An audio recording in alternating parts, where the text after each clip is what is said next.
ವಿ4 ಜನವಾರ್ತೆಗಳಿಗೆ ಸ್ವಾಗತ. ನಾನು ಸಂಧ್ಯಾ ಸಂತೋಷ್. ಇಂದಿನ ಮುಖ್ಯಾಂಶಗಳು.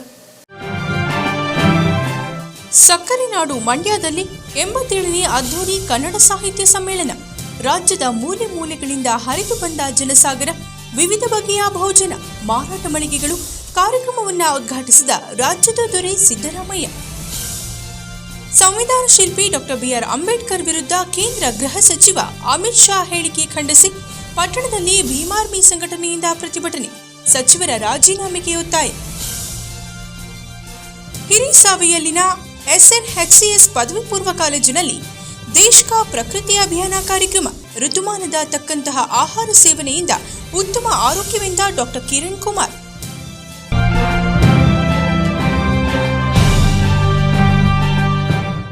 ವಾರ್ತೆಗಳ ವಿವರ.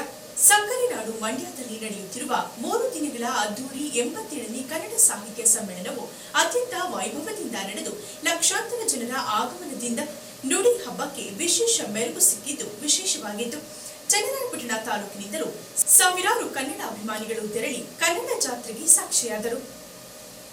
ಕನ್ನಡ ಸಾಹಿತ್ಯ ಸಮ್ಮೇಳನವೆಂದರೆ ಅಕ್ಷರಶಃ ಕನ್ನಡಿಗರ ಹಬ್ಬ. ಮಂಡ್ಯ ನಗರದಿಂದ 5 ಕಿಲೋಮೀಟರ್ ಹೊರವಲಯದಲ್ಲಿನ ಸ್ಯಾಂಜೋ ಆಸ್ಪತ್ರೆಯ ಹಿಂಭಾಗದ ವಿಶಾಲವಾದ ಜಾಗದಲ್ಲಿ ಆಯೋಜಿಸಲಾಗಿದ್ದ ಸಮ್ಮೇಳನದಲ್ಲಿ ಮುಖ್ಯ ವೇದಿಕೆಯಲ್ಲಿ 50,000ಗಳ ಆಸನದ ವ್ಯವಸ್ಥೆ ಮಾಡಲಾಗಿತ್ತು. ಕಲಾವಿದರಿಗೆ ಸಾಂಸ್ಕೃತಿಕ ಕಾರ್ಯಕ್ರಮಗಳ ಆಯೋಜನೆಗಾಗಿ ವಿವಿಧ ವೇದಿಕೆಗಳ ನಿರ್ಮಾಣ ಮಾಡಲಾಗಿದ್ದು, ಬಂದ ಜನರಿಗಾಗಿ 100 ಊಟದ ಕೌಂಟರ್ಗಳನ್ನು ಮಾಡಲಾಗಿತ್ತು. ಸಮ್ಮೇಳನವನ್ನ ಮುಖ್ಯಮಂತ್ರಿ ಸಿದ್ದರಾಮಯ್ಯನವರು ಉದ್ಘಾಟಿಸಿದರೆ, ಸಮ್ಮೇಳನದ ಅಧ್ಯಕ್ಷರಾಗಿ ಗೋರು ಚೆನ್ನಬಸಪ್ಪ ಆಯ್ಕೆಯಾಗಿ ನಾಡು ನುಡಿಯ ಇತಿಹಾಸ, ಪ್ರಸ್ತುತ ಕನ್ನಡಿಗರು ಎದುರಿಸುತ್ತಿರುವ ಸಮಸ್ಯೆಗಳ ಕುರಿತಾಗಿ ಮಾತನಾಡಿದರು. ಆದಿಚುಂಚನಗಿರಿ ಮಠದ ಪೀಠಾಧ್ಯಕ್ಷರಾದ ಶ್ರೀ ನಿರ್ಮಲಾನಂದ ಸ್ವಾಮೀಜಿ ಭಾಗವಹಿಸಿ ಆಶೀರ್ವಚನ ನೀಡಿದರು. ಚನ್ನರಾಯಪಟ್ಟಣ ಕನ್ನಡ ಸಾಹಿತ್ಯ ಪರಿಷತ್ನ ಅಧ್ಯಕ್ಷ ಹಾಡಿನಹಳ್ಳಿ ಲೋಕೇಶ್ ನೇತೃತ್ವದಲ್ಲಿ 40 ಮಂದಿ ಸಾಹಿತ್ಯಾಸಕ್ತರು ಸಮ್ಮೇಳನದಲ್ಲಿ ಭಾಗಿಯಾಗಿ ಕಾರ್ಯಕ್ರಮವನ್ನು ಕಣ್ತುಂಬಿಕೊಂಡರು. ಇನ್ನು ಕಾರ್ಯಕ್ರಮದಲ್ಲಿ ಕರ್ನಾಟಕ ಸರ್ಕಾರದ ಮುಖ್ಯಮಂತ್ರಿಗಳು, ನಾಡಿನ ಸಾಹಿತಿಗಳು, ಚಿಂತಕರು, ವಿಮರ್ಶಕರು ಭಾಗವಹಿಸಿದ್ದರು. ಕನ್ನಡವನ್ನು ಎದೆಯ ಸಂಪ್ರೀತಿಯಿಂದ ಬಳಸೋಣ, ಬೆಳೆಸೋಣ.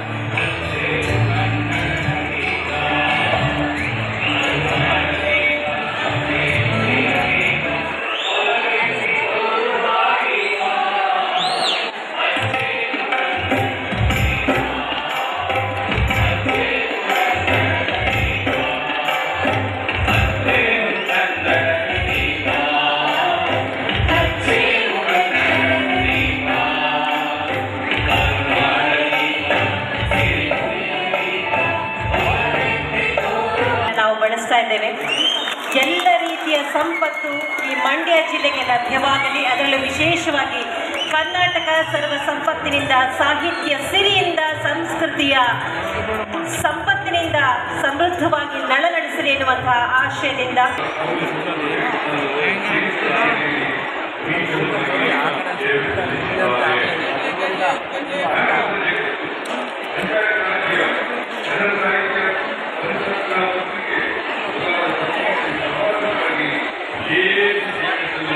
ಕನ್ನಡ ಸಾಹಿತ್ಯ ಪರಿಷತ್ತಿನ ಆತ್ಮೀಯ ಬಂಧುಗಳೇ, ಏನು ಈ ದಿವಸ 87ನೇ ಅಖಿಲ ಭಾರತ ಕನ್ನಡ ಸಾಹಿತ್ಯ ಸಮ್ಮೇಳನ ಮಂಡ್ಯದಲ್ಲಿ ನಡೀತಾ ಇದೆ.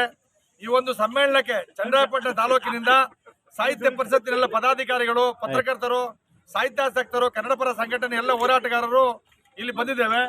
ನಮ್ಮೆಲ್ಲರ ಸಮ್ಮುಖದಲ್ಲಿ ಈ ಒಂದು ಸಮ್ಮೇಳನ ಅತ್ಯಂತ ಯಶಸ್ವಿಯಾಗಿ ನಡೀತಾ ಇದೆ. ಈ ರಾಜ್ಯದ ಮುಖ್ಯಮಂತ್ರಿಗಳು ಸಿದ್ದರಾಮಯ್ಯ ಸಾಹೇಬ್ರವರು, ಸಮ್ಮೇಳನದ ಸರ್ವಾಧ್ಯಕ್ಷರು ಎಲ್ಲ ಸೇರಿ ಸಮ್ಮೇಳನ ಉದ್ಘಾಟನೆಗೊಂಡಿದೆ. ಸಮಾನಾಂತರ ವೇದಿಕೆಯಲ್ಲಿ ಎಲ್ಲ ಸಾಂಸ್ಕೃತಿಕ ಕಾರ್ಯಕ್ರಮ ನಡೀತಾ ಇದೆ, ಸಂವಾದ ನಡೀತಾ ಇದೆ. ಸಾಹಿತಿಗಳಿಗೆ ಒಳ್ಳೆಯ ಊಟದ ವ್ಯವಸ್ಥೆಯನ್ನು ಕೂಡ ಮಾಡಲಾಗಿದೆ. ರಾಜ್ಯದ ನಾನಾ ಮೂಲೆಗಳಿಂದ ಎಲ್ಲ ಸಾಹಿತ್ಯಾಸಕ್ತರು, ಕನ್ನಡದ ಬಂಧುಗಳು ಆಗಮಿಸಿದ್ದಾರೆ. ಇನ್ನೂ ಕೂಡ 3 ದಿನಗಳ ಕಾಲ ಸಮ್ಮೇಳನ ನಡೆಯಲಿದೆ. ದಯಮಾಡಿ ಹೆಚ್ಚಿನ ಸಂಖ್ಯೆಯಲ್ಲಿ ಭಾಗವಹಿಸಿ ಸಾಹಿತ್ಯ ಸಮ್ಮೇಳನದ ಯಶಸ್ವಿಗೆ ಪಾತ್ರರಾಗಬೇಕು. ಸಾಹಿತ್ಯದ ರಸದೊಡ್ಡವರನ್ನ ತಾವು ಸವಿಬೇಕು ಅಂತ ಮನವಿ ಮಾಡ್ತೀವಿ. ಧನ್ಯವಾದಗಳು. ಕೇಂದ್ರ ಗೃಹ ಸಚಿವರಾದ ಅಮಿತ್ ಶಾ ರವರು ಡಾಕ್ಟರ್ ಬಿಆರ್ ಅಂಬೇಡ್ಕರ್ ಅವರಿಗೆ ಅಪಮಾನ ಮಾಡಿರುವುದು ಖಂಡನೀಯ. ಅವರು ಈ ಕೂಡಲೇ ರಾಜೀನಾಮೆ ನೀಡಬೇಕೆಂದು ಭೀಮಾರ್ಮಿ ಸಂಘಟನಾ ಜಿಲ್ಲಾಧ್ಯಕ್ಷ ಪ್ರಸನ್ನ ಒತ್ತಾಯಿಸಿದರು. ಭೀಮಾರ್ಮಿ ಮತ್ತು ದಲಿತ ಸಂಘಟನೆಗಳು ಸೇರಿ ಶುಕ್ರವಾರದಂದು ಕೇಂದ್ರ ಗೃಹ ಸಚಿವ ಅಮಿತ್ ಶಾ ರವರ ರಾಜೀನಾಮೆಗೆ ಒತ್ತಾಯಿಸಿ ನಡೆಸಿದ ಪ್ರತಿಭಟನಾ ಕಾರ್ಯಕ್ರಮದಲ್ಲಿ ಮಾತನಾಡಿದ ಅವರು, 17ನೇ ಡಿಸೆಂಬರ್ 24ರಂದು ಲೋಕಸಭಾ ಸಂಸತ್ ಭವನದಲ್ಲಿ ಅಮಿತ್ ಶಾ ರವರು ಮಾತನಾಡುತ್ತಾ ಅಂಬೇಡ್ಕರ್ ಎಂದು ಹೇಳುವುದು ಇತ್ತೀಚೆಗೆ ಫ್ಯಾಷನ್ ಆಗಿಬಿಟ್ಟಿದೆ. ಅದರ ಬದಲು ದೇವರ ನಾಮಸ್ಮರಣೆ ಮಾಡಿದರೆ 7 ಜನ್ಮದಲ್ಲಿ ಸ್ವರ್ಗಕ್ಕೆ ಹೋಗಬಹುದಾಗಿತ್ತು ಎಂದು ಅವೈಜ್ಞಾನಿಕವಾಗಿ ಹೇಳುವ ಮೂಲಕ ವಿಶ್ವರತ್ನ ಡಾಕ್ಟರ್ BR ಅಂಬೇಡ್ಕರ್, ಭಾರತ ರತ್ನ ಬಾಬಾ ಸಾಹೇಬ್ ಅಂಬೇಡ್ಕರ್ ಇವರಿಗೆ ಅವಮಾನ ಮಾಡಿರುವುದು ಅತ್ಯಂತ ಖಂಡನೀಯ ಹಾಗೂ ಸಂವಿಧಾನಕ್ಕೆ ಮಾಡಿರುವ ಅಪಮಾನವೆಂದರು. ಪ್ರತಿಭಟನೆಯು ನಗರದ ಪ್ರವಾಸಿ ಮಂದಿರದಿಂದ ಹೊರಟು ಕೃಷ್ಣರಾಜೇಂದ್ರ ವೃತ್ತದ ಬಳಿ ಪ್ರತಿಭಟನೆಯನ್ನ ನಡೆಸಿ ಅಮಿತ್ ಶಾ ರವರ ವಿರುದ್ಧ ಘೋಷಣೆಗಳನ್ನು ಕೂಗಿದ ನಂತರ ತಹಶೀಲ್ದಾರ್ ಅವರ ಕಚೇರಿಗೆ ತೆರಳಿ ತಹಶೀಲ್ದಾರ್ ಅವರ ಮೂಲಕ ಗೌರವಾನ್ವಿತ ರಾಷ್ಟ್ರಪತಿಗಳಿಗೆ ಕೇಂದ್ರ ಗೃಹ ಸಚಿವ ಅಮಿತ್ ಶಾ ರವರ ರಾಜೀನಾಮೆಯನ್ನ ಪಡೆಯಬೇಕೆಂದು ಒತ್ತಾಯಿಸಿ ಮನವಿ ಪತ್ರವನ್ನು ಕೊಡಲಾಯಿತು. ಪ್ರತಿಭಟನೆಯಲ್ಲಿ ತಾಲೂಕು ಭೀಮಾರ್ಮಿ ಅಧ್ಯಕ್ಷ ಹಿರೇಬೀಳ್ತಿ ಮಂಜುನಾಥ್ ಮಾತನಾಡಿದರು. ತಾಲೂಕು ರೈತ ಸಂಘದ ಅಧ್ಯಕ್ಷ ರವಿ, ಸಂಘಟನೆಯ ಸದಸ್ಯರಾದ ಧರ್ಮರಾಜು ಬಿಂಡೇನಹಳ್ಳಿ, ಮಿಮಿಕ್ರಿ ಗೋವಿಂದು, ಪ್ರಧಾನ ಕಾರ್ಯದರ್ಶಿ ಇಮ್ರಾನ್ ಪಾಷಾ, ಅಹಿಂದ ಸಂಘಟನೆಯ ತಾಲೂಕು ಅಧ್ಯಕ್ಷ ಉತ್ತಿನಹಳ್ಳಿ ಚಂದ್ರು ಮುಂತಾದವರು ಭಾಗವಹಿಸಿದ್ದರು. ಮೊನ್ನೆ 17ನೇ ತಾರೀಕು ಸಂಸತ್ ಭವನದಲ್ಲಿ ನಮ್ಮ ದೇಶದ ಕೇಂದ್ರ ಸಚಿವ ಅಮಿತ್ ಶಾ ಅಂತಕ್ಕಂಥ ಒಬ್ಬ ಅವಿವೇಕಿ ಡಾಕ್ಟರ್ ಬಾಬಾ ಸಾಹೇಬ್ ಅಂಬೇಡ್ಕರ್ ಅವರ ಕುರಿತಾಗಿ ಏನು ಅವಹೇಳನಕಾರಿಯಾಗಿ ಮಾತಾಡಿದ್ದಾರೆ.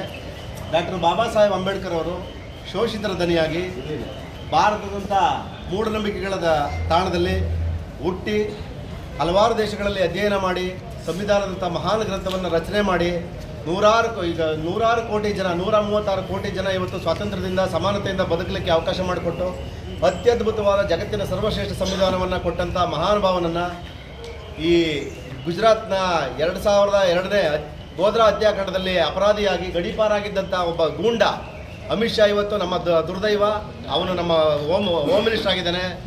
ಅಂಥ ಅವಿವೇಕಿ ಬಾಬಾ ಸಾಹೇಬ್ ಅಂಬೇಡ್ಕರ್ ಅಂತ ಅನ್ನೋದು ಇತ್ತೀಚೆಗೆ ಫ್ಯಾಷನ್ ಆಗಿಬಿಟ್ಟಿದೆ ಅಂಥೇಳಿ ಮೂರ್ಖತನದಿಂದ ಮಾತಾಡ್ತಾನೆ. ಇದು ಏನು ಇವತ್ತು ಕೋಟ್ಯಾಂತರ ಜನ ಅವರ ಅಭಿಮಾನಿಗಳಿದ್ದೀವಿ. ಅವರಿಗೆಲ್ಲರಿಗೂ ಮನಸ್ಸಿಗೆ ತುಂಬ ಘಾಸಿಯಾಗಿದೆ. ಈ ಕೂಡಲೇ ಮಾನ್ಯ ಗೌರವಾನ್ವಿತ ರಾಷ್ಟ್ರಪತಿಗಳಾದ ದ್ರೌಪದಿ ಮುರ್ಮು ಮೇಡಮ್ ಅವರು ಅವನನ್ನು ಸಚಿವ ಸಂಪುಟದಿಂದ ಈ ದೇಶದ ಗೃಹ ಮಂತ್ರಿ ಅಮಿತ್ ಶಾ ಅವರು ಬಾಬಾ ಸಾಹೇಬ್ ಅಂಬೇಡ್ಕರ್ ಅವರ ಬಗ್ಗೆ ಎಷ್ಟು ಕೀಳು ಮಟ್ಟದ ಮನಸ್ಥಿತಿಯನ್ನು ಇಟ್ಕೊಂಡಿದ್ದಾರೆ ಅಂತಕ್ಕಂಥದ್ದಕ್ಕೆ ಒಂದು ಉದಾಹರಣೆ. ಒಬ್ಬ ತಳ ಸಮುದಾಯದ ವ್ಯಕ್ತಿಯನ್ನು ನೆನೆಸ್ಕೊಂಡ್ರೆ ಇದು ಅಪರಾಧ ಅಂತಕ್ಕಂಥ ಒಂದು ಭಾವನೆ ಏನಿದೆ. ಇಂಥ ಒಂದು ಭಾವನೆಯ ವಿರುದ್ಧ ದೇಶದಲ್ಲಿರ್ತಕ್ಕಂಥ ಎಲ್ಲ ಸೋದಿ ಸಮಾಜಗಳು ಈ ಥರದ ಹೋರಾಟವನ್ನು ಮಾಡಿದಾಗ ಮಾತ್ರ ಇಂಥವನ್ನು ಒತ್ತಿಕ್ಕೆ ಸಾಧ್ಯ. ಇಲ್ಲ ಅಂತಂದರೆ ಈ ಕೇವಲ 0.5% ಇರ್ತಕ್ಕಂಥ ಒಬ್ಬ ವ್ಯಕ್ತಿ ಸಮುದಾಯದ ವ್ಯಕ್ತಿ ಬಾಬಾ ಸಾಹೇಬ್ ಅಂಬೇಡ್ಕರ್ ಅಂತ ಒಬ್ಬ ಜನಸಮುದಾಯ ನಾಯಕರನ್ನ ಈ ಕಲಿತಕ್ಕಂಥ ಒಂದು ಕೆಲಸ ಮಾಡ್ತಾರೆ ಅಂತಂದರೆ ಅವನನ್ನು ಈ ದೇಶದ ರಾಷ್ಟ್ರಪತಿ ದ್ರೌಪದಿ ಮುರ್ಮು ಅವರು ಅವನ ರಾಜ್ಯ ಒಬ್ಬ ಅವಿವೇಕಿ ಅಂತೇಳಿ ಅಮಿತ್ ಶಾನನ್ನು ರಾಜೀನಾಮೆ ಪಡಿಬೇಕು, ಅವನ ಸಚಿವ ಸಂಪುಟದಿಂದ ಕೈ ಬಿಡಬೇಕು ಅಂತೇಳಿ ನಾವಿವತ್ತು ಹಾಸನ ಜಿಲ್ಲೆ ಚನ್ನರಾಯಪಟ್ಟಣ ತಾಲೂಕಲ್ಲಿ ಪ್ರತಿಭಟನೆ ಹಮ್ಮಿಕೊಂಡಿದ್ದೀವಿ. ಏನು 17ನೇ ತಾರೀಕಲ್ಲಿ ಸಂಸತ್ನ ಅಧಿವೇಶನದಲ್ಲಿ 75ನೇ ವರ್ಷದ ಸಂವಿಧಾನ ಅಂಗೀಕಾರ ಆದ ಇದನ್ನ ಸಂಭ್ರಮಾಚರಣೆಯಲ್ಲಿ ಮಾತಾಡುವ ಸಂದರ್ಭದಲ್ಲಿ ಅಮಿತ್ ಶಾ ಹೇಳ್ತಾರೆ, ಅಂಬೇಡ್ಕರ್ ಅನ್ನುವ ಹೆಸರು ಒಂದು ಫ್ಯಾಷನ್ ಆಗಿದೆ. ನೀವು ಅಂಬೇಡ್ಕರ್ ಹೆಸರು ಬದಲಿಗೆ ರಾಮನ ಜಪನೋ ಕೃಷ್ಣನ ಜಪನೋ ದೇವರ ಜಪ ಮಾಡಿದರೆ 7 ಜನ್ಮದಲ್ಲೂ ನಿಮಗೆ ಸ್ವರ್ಗ ಸಿಗ್ತದೆ, ಪುಣ್ಯ ಸಿಗ್ತದೆ ಅಂತೇಳಿ ಹೇಳಿಕೆ ಕೊಡ್ತಾರೆ. ನಾನು ಅಮಿತ್ ಶಾ ಅವರಿಗೆ ಹೇಳಲಿಕ್ಕೆ ಬಯಸ್ತೇನೆ, ಅಮಿತ್ ಶಾ ಅವರೇ, ನೀವು ಡಾಕ್ಟರ್ ಬಾಬಾ ಸಾಹೇಬ್ ಅಂಬೇಡ್ಕರ್ ಅವರ ಅಪಮಾನಗೊಳಿಸಿರೋದು ಸಂವಿಧಾನಕ್ಕೆ ಮಾಡಿದಂಥ ಅಪಮಾನವಾಗಿದೆ. ನಾವು ದೇವರ ಪೂಜಿಸ್ತೀವಿ, ದೇವರ ಹೆಸರು ಹೇಳಿದರೆ ಮೋಕ್ಷ ಸಿಗ್ತದೆ, ಪ್ರಾಪ್ತಿ ಸಿಗ್ತದೆ ಅನ್ನೋದಾದರೆ ನೀವು ಈ ದೇಶ ಬಿಟ್ಟು ಬೇರೆ ದೇಶಕ್ಕೆ ಹೋಗಿ. ನಾವು ಭೀಮನ ಮಕ್ಕಳು, ಅಂಬೇಡ್ಕರ್ ಅಂತ ಒಂದು ಬಾರಿ ಅಮಿತ್ ಶಾಗೆ ಹೇಳಿದ್ದಾರೆ. ಬೇಕು ನ್ಯಾಯ ಬೇಕು, ಬೇಕೇ ಬೇಕು ನ್ಯಾಯ ಬೇಕು. ಜಿಂದಾಬಾದ್ ಅಂಬೇಡ್ಕರ್ ಜಿಂದಾಬಾದ್.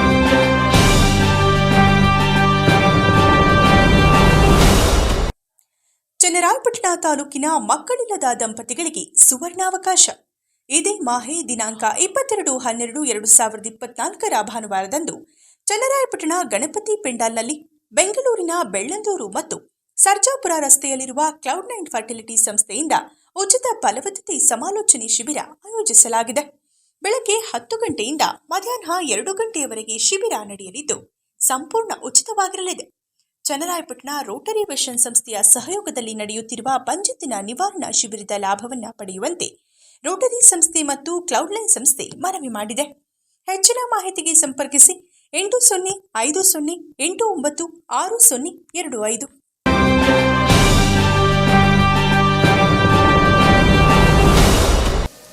ಋತುಮಾನಕ್ಕೆ ಸರಿಯಾಗಿ ಪ್ರಕೃತಿದತ್ತವಾದ ಆಹಾರವನ್ನು ಸೇವಿಸುವ ಮೂಲಕ ಆರೋಗ್ಯವನ್ನು ಉತ್ತಮವಾಗಿ ಕಾಪಾಡಿಕೊಳ್ಳಬಹುದೆಂದು ಶ್ರೀ ಕಾಲಭೈರವೇಶ್ವರ ಆಯುರ್ವೇದ ವೈದ್ಯಕೀಯ ಕಾಲೇಜಿನ ಸಹ ಪ್ರಾಧ್ಯಾಪಕರಾದ ಡಾಕ್ಟರ್ ಕಿರಣ್ ಕುಮಾರ್ ಹೇಳಿದರು. ತಾಲೂಕಿನ ಹಿರಿಸಾವಿಯಲ್ಲಿನ SNHCS ಬಾಲಕಿಯರ ಸರ್ಕಾರಿ ಪದವಿ ಪೂರ್ವ ಕಾಲೇಜಿನಲ್ಲಿ ಶ್ರೀ ಕಾಲಭೈರವೇಶ್ವರ ಆಯುರ್ವೇದ ವೈದ್ಯಕೀಯ ಕಾಲೇಜಿನವರು ಏರ್ಪಡಿಸಿದ ಪ್ರಕೃತಿಯೊಂದಿಗೆ ನಮ್ಮ ಬದುಕು ಹಾಗೂ ದೇಶಕ ಪ್ರಕೃತಿ ಪರೀಕ್ಷಾ ಅಭಿಯಾನ ಕಾರ್ಯಕ್ರಮದಲ್ಲಿ ಮಾತನಾಡಿದ ಅವರು, ಆಯುರ್ವೇದವೆಂಬುದು ಅದ್ಭುತವಾದ ಜ್ಞಾನ. ಚಿಕಿತ್ಸಾ ಪದ್ಧತಿಗಿಂತ ಆರೋಗ್ಯವನ್ನು ಹಾಳು ಮಾಡಿಕೊಳ್ಳದೆ ಹೇಗೆ ಬದುಕಬಹುದು ಎಂಬುದನ್ನು ತಿಳಿಸುತ್ತದೆ. ಜ್ವರ, ಶೀತ, ನೆಗಡಿ, ಕೆಮ್ಮು, ಕಫ ಸೇರಿದಂತೆ ಹಲವು ರೋಗಗಳಿಗೆ ಅಡುಗೆ ಕೋಣೆಯಲ್ಲಿನ ಪದಾರ್ಥಗಳಿಂದ ಔಷಧಿಗಳನ್ನು ಮಾಡಿಕೊಳ್ಳಬಹುದು. ರೋಗ ಬಂದ ತಕ್ಷಣ ಆಯುರ್ವೇದ ಚಿಕಿತ್ಸೆ ಪಡೆಯುವುದರಿಂದ ಯಾವುದೇ ಸಮಸ್ಯೆ ಇಲ್ಲದೆ ಉತ್ತಮವಾಗಿ ಗುಣಮುಖರಾಗಬಹುದೆಂದರು. ಋತು ಪ್ರಕಾರವಾಗಿ ಸೀಸನ್ ವೇರಿ ಆಗುತ್ತೆ. ಮಳೆಗಾಲ, ಬೇಸಿಗೆ ಕಾಲ, ಚಳಿಗಾಲ, ಆ ಸೀಸನ್ ಅಲ್ಲಿ ಹೇಗಿರಬೇಕು, ಆ ಒಂದು ಪದ್ಧತಿ ಎಲ್ಲ ಮಲ್ಟಿ ಆಂಗಲ್ ಬಹಳ ವಿಧದ ರೀತಿಯಲ್ಲಿ ನಿಮ್ಮ ಆರೋಗ್ಯ ಫಸ್ಟ್ ಹೇಗೆ ಇಟ್ಕೋಬೇಕು. ಅದನ್ನ ಮೀರಿ ಅನಾರೋಗ್ಯ ಆದರೆ ಚಿಕಿತ್ಸೆ ಏನು, ಅದು ಚಿಕಿತ್ಸೆನ ಹಾಸ್ಪಿಟಲ್ಗೆ ಹೋಗಲ್ಲ, ನಿಮ್ಮ ಮನೇಲೆ ಎಮರ್ಜೆನ್ಸಿ ಮೆಡಿಸಿನ್ಸ್ ಇರುತ್ತೆ.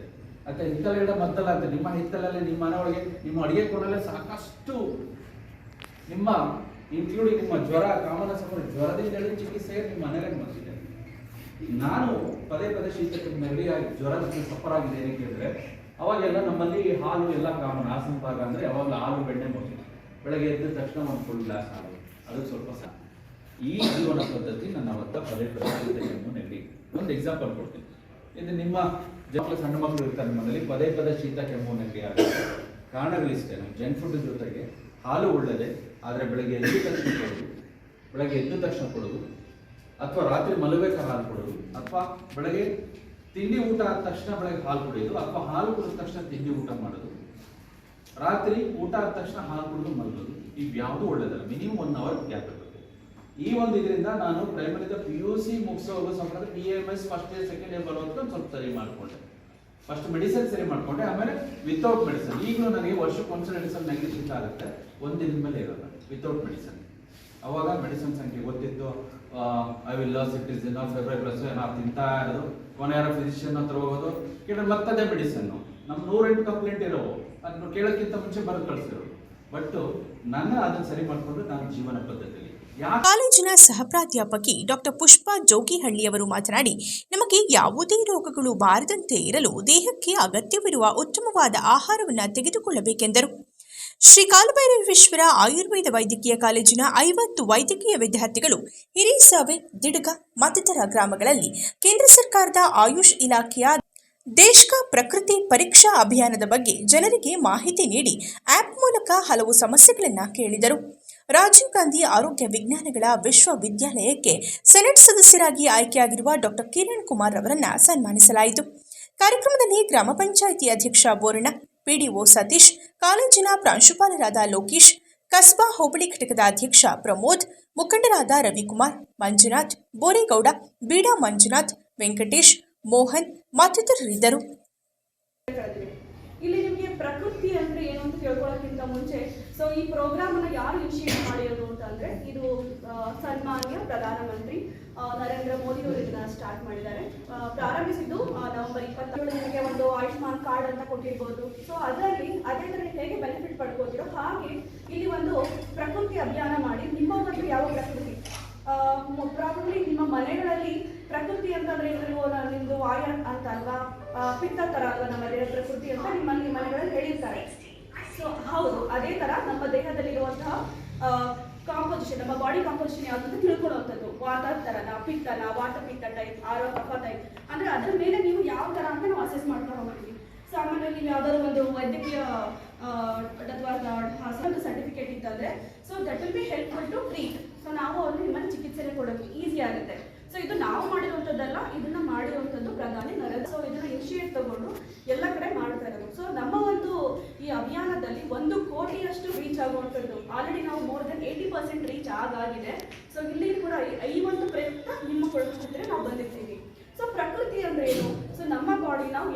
ನಾವು ತಗೊಳ್ಳೋ ಫುಡ್ ಪ್ರಯಾರಿಟಿ ಇರ್ಬೋದು, ನಮ್ಮ ಬಾಡಿ ಫೀಚರ್ಸ್ ಮೇಲೆ ಇರ್ಬೋದು, ನಾವು ಹೇಗಿದ್ದೀವಿ ಅನ್ನೋದ್ರ ಮೇಲೆ ನಿಮಗೆ ಒಂದಿಷ್ಟು ಕ್ವಶನ್ಗಳನ್ನು ಕೇಳಿ, ನಮ್ಮ ಮಕ್ಕಳು ಏನು ಬಂದಿರ್ತಾರೆ, ನಿಮ್ಮ ಒಂದು ಬಾಡಿ ನಿಮ್ಗೆ ಏನು ಪ್ರಯಾರಿಟಿ ಕೊಡ್ತೀರಾ ಫುಡ್ಡಲ್ಲಿ ಇರ್ಬೋದು, ಅಥವಾ ನಿಮ್ಮ ಥರ ಆಕ್ಟಿವಿಟಿ ಯಾವ ಥರ ಇರುತ್ತೆ, ಸೊ ನಿಮ್ಮ ಹೇರ್.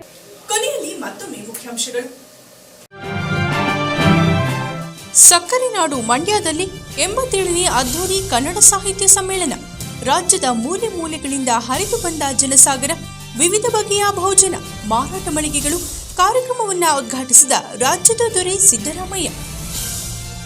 ಸಂವಿಧಾನ ಶಿಲ್ಪಿ ಡಾಕ್ಟರ್ ಬಿಆರ್ ಅಂಬೇಡ್ಕರ್ ವಿರುದ್ಧ ಕೇಂದ್ರ ಗೃಹ ಸಚಿವ ಅಮಿತ್ ಶಾ ಹೇಳಿಕೆ ಖಂಡಿಸಿ ಪಟ್ಟಣದಲ್ಲಿ ಭೀಮಾರ್ಮಿ ಸಂಘಟನೆಯಿಂದ ಪ್ರತಿಭಟನೆ, ಸಚಿವರ ರಾಜೀನಾಮೆಗೆ ಒತ್ತಾಯ.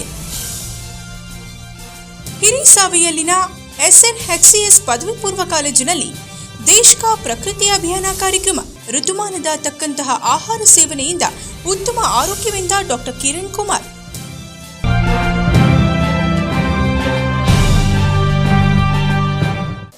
ಇದರೊಂದಿಗೆ ವಾರ್ತಾ ಪ್ರಸಾರ ಮುಕ್ತಾಯವಾಯಿತು. ಮತ್ತೆ ನಿಮ್ಮ ಭೇಟಿ ಮುಂದಿನ G4 ಜನವಾರ್ತೆಯಲ್ಲಿ. ವಂದನೆಗಳು.